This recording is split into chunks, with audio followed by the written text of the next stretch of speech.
Let me just say this list will have romance, shonen, isekai, plenty of genres, so everyone will be happy. Honorable mentions will be continuing anime, so if you don't want to hear that part, skip ahead. Hello there.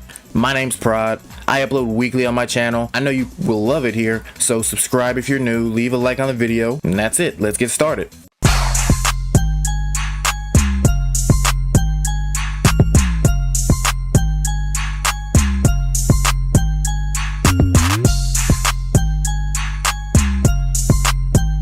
Honorable mentions: Shangri-La Frontier Season 2. Absolutely love that series. Danmachi Season 5. In my opinion, Danmachi has become underrated at this point. Blue Exorcist Season 4. Hanako-kun is getting a small little short run, about 4 episodes until Season 2 comes out next year. ReZero Season 3, I have been waiting for that for years and years. I am super hyped and I think it's going to be amazing. And lastly, Blue Lock. I haven't watched Blue Lock yet. I know I'm slacking, but I know a lot of people are very hyped for this new season. The rest of this list will be anime that are receiving their first seasons. Starting at number 10, I have Yakuza Fiance. Somei Reiji is Somei Yoshino's grandfather and leader of the Somei group, the Kansai region's biggest Yakuza group. When he arranges for her to get married to Miyama Kirishima, Yoshino has to move to Miyama clan estate, the Kanto region's biggest Yakuza group. Kirishima warmly welcomes Yoshino and is such a pleasant, personable, and nice young man that nobody would suspect that he comes from a Yakuza family, right? This puts Yoshino at ease even though she was initially feeling insecure in this unfamiliar place. But then a certain event leads to Yoshino witnessing the real version of Kirishima. It looks really dope. I love the designs on the characters. It has major potential for sure, but I never even heard of this series until about a week ago, so I'm hoping that a lot of people tune into this. Number 9, Loner Life in Another World. When a loner named Haruka gets transported to another world with his class, he's not big on adventuring, but he wouldn't mind some cool magic of his own. Unfortunately, the magic powers are first come, first served, and by his turn, there's nothing good left to choose from. Now he'll have to take on this fantasy world the hard way, with a hodgepodge selection of bizarre skills, and with all the girls in class tagging along. From the description, it sounds similar to a few isekai, but most isekai share some similarities these days. This has been on my reading list for a while, and I'm a huge isekai guy, so come on. Number 8, You Are My Servant. A girl in a maid uniform came to Itozu's house looking for a job. Her previous job was as an assassin, and she is skilled in all the deadly arts, but she's a complete beginner at housework. Hitozu was confused by the strange request and sent her away, but then she saved Hitozu from a deadly accident. This is a story about a maid who was a cold-hearted killer learning about new emotions of hers. It seems like it will be deep and also funny.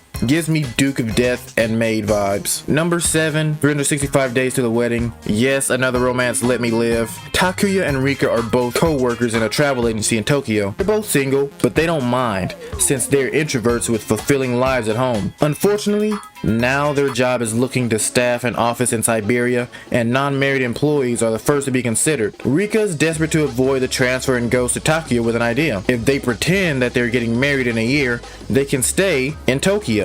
The only problem is the two of them barely know each other. My friends told me about this series. I haven't gotten to it yet, but I know it has to be good. It is written by Tamiki Wakaki, the author of The World Only God Knows, so I know he can fucking cook. Kami Hate has had a rough start to life, but plans to forget about it by achieving his dream of getting into medical school. But when he arrives at his new foster home, a working shrine, his dream of a quiet place to study goes up in smoke. Not only will he be living with 3 beautiful, lively sisters, but he learns that he must marry one of them and take over the temple. This seems pretty interesting to me. I used to not be too into harems, but the ones that have been coming out as of late look pretty good, so I'm excited for this one. This series is called Tying the Knot with an Amigami Sister, and it releases October 1st. Number 5, Uzumaki. It is a work of Junji Ito. Kurozucho, a small fog-bound town on the coast of Japan, is cursed, according to Shuichi Saito, the withdrawn boyfriend of teenager Kiri Goshima.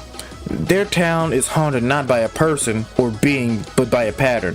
Uzumaki, the spiral, the hypnotic secret shape of the world. It manifests itself in small ways: seashell ferns, whirlpools in water, whirlwinds in air, and in large ways the spiral marks on people's bodies. As the madness spreads, the inhabitants are pulled ever deeper. It looks fucking trippy and amazing at the same time. I cannot wait for this series. Number 4, I have Dragon Ball Daima. We still aren't 100% sure what the series is going to be about completely. We have been left in the dark mostly, but it looks super solid from what we've seen so far. Goku and the gang are shrunken into children, but I have faith in this series. It's the last work that Akira Toriyama worked on. I will definitely be tuned in. And with all the recent trailers, Goku going Super Saiyan, it just makes me more excited for the series, bro. Number 3, Magilumiere. Magical Girl. It's a profession that undertakes the work of exterminating a kind of natural disaster called Kai. Kana Sakuragi, she's a female college student who struggles with job hunting. One day she is picked up by a Magical Girl startup company when she encounters one of their workers by chance. She picks up on things pretty quickly and begins to contribute for this company. I have recently started this manga and I have to say it's amazing, bro. I have been binging it. The characters are really good. This show takes a different stance on magical girls as well. Essentially anyone with enough work and training can become a magical girl. I cannot wait for this. People are going to fall in love with this series. It's a hidden gem for sure. At number 2 we have Blue Box. A third-year girl named Shinatsu who plays basketball and a second-year boy named Taiki who plays badminton both have dreams of making nationals, so they work hard in the gym every single day. They're both in the gym very early before everyone else. One day in spring, their relationship changes in a big way forever. I absolutely love this series. I have been reading it weekly for about a year now, and I got so excited when I heard it was getting an anime adaptation. It absolutely deserves it. I firmly believe that it's going to be super popular. It may overtake a lot of romance series. I'm not sure if it will be as big as Ali or Makin this year, but I think it deserves its love, and it should be fun to see for everyone.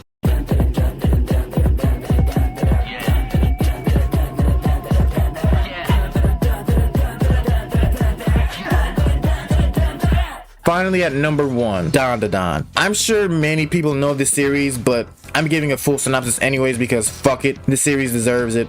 This is a story about Momo, a high school girl who comes from a family of spirit mediums, and her classmate Okarun, an occult fanatic. After Momo rescues Okarun from being bullied, they begin talking. An argument ensues between them since Momo believes in ghosts but denies aliens exist, and Okarun believes in aliens but denies that ghosts exist. To prove each other wrong, Momo goes to an abandoned hospital where a UFO has been spotted, and Okarun goes to a tunnel rumored to be haunted. To their surprise, they both encounter overwhelming paranormal activities, and it just transcends comprehension. Amid these predicaments, Momo awakens her hidden power, and Okarun gains the power of a curse to overcome these new dangers. Their fateful love begins as well. This will be the most popular show this season, maybe of the whole year. It will be on the level of JJK, Chainsaw Man, all of those series. I'm not saying that it's better, even though it is. Yokunobu Tatsu, the author, was an assistant for Chainsaw Man with Fujimoto once upon a time, and you can see the influence for sure. That's not a bad thing. It's good. It's not as graphic as Chainsaw Man, but the jokes and the comedy is there. I would even say it's funnier.